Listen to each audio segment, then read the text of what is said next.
As we think about the history and the rise and the development of funk in the black pop scene at the end of the 1960s and throughout the 1970s, it would be difficult to overestimate the influence of Sly Stone, Sly and the Family Stone.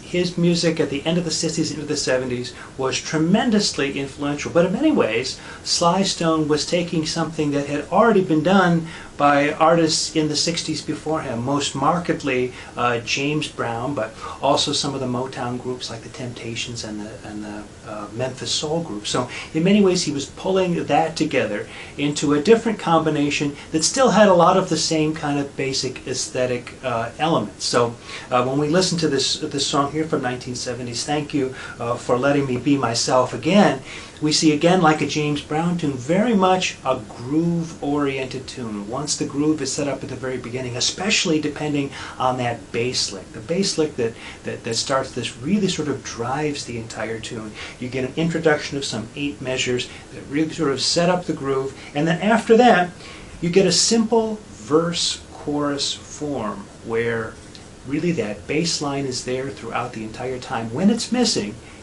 as a way of creating contrast, and I'll tell you how that happens. You get a verse that's 16 measures long after the introduction, and then a chorus that's 8 measures long that really works over exactly the same music, that same groove. And then, for 4 measures after that, starting at about 1 minute and 12 seconds, you get 4 measures where the bass drops out entirely, and you just get the drums and electric guitar. The effect of the bass dropping out for just those 4 measures allows it to come back in fresh, and then you get the second verse and the second chorus, and then of course, just like before, the interlude occurs where the bass drops out and sort of creates a kind of moment for the bass to return in that's fresh. You get a verse 3 and a chorus, and then where the bass would drop out again, you get a 4th verse, but this verse is now contrasting. Not only is the melody different from what it was before, but they've changed the timbre so that it sounds more trebly, like it's coming through a radio, this kind of thing. So at about almost 3.5 minutes into the tune, they do something to create a little bit more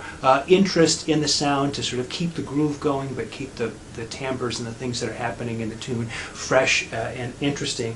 And then we get multiple statements of the chorus to end the tune. 4 minutes and 32 seconds, a pretty long song for AM radio, but again, a very infectious groove that's really able to sustain this tune from beginning to end. A couple things you might listen to as you're listening to this tune is listen for the way in which the vocals are kind of a sing-along kind of vocal thing, where there's almost an encouragement for the entire community, everybody that's at the performance, to kind of sing along with the chorus sections, right? Those are the catchy hook parts. But also listen for the cool things that are done by the horns. Most especially, there's a great kind of imitation of a passing train that occurs in the middle of the second verse that's very cleverly done. But a lot of little details in the arrangement. Really, the more you listen to it, the more interesting, fun kinds of things you hear in this tune. Anyway, Sly Stone, Thank You for Letting Me Be Myself.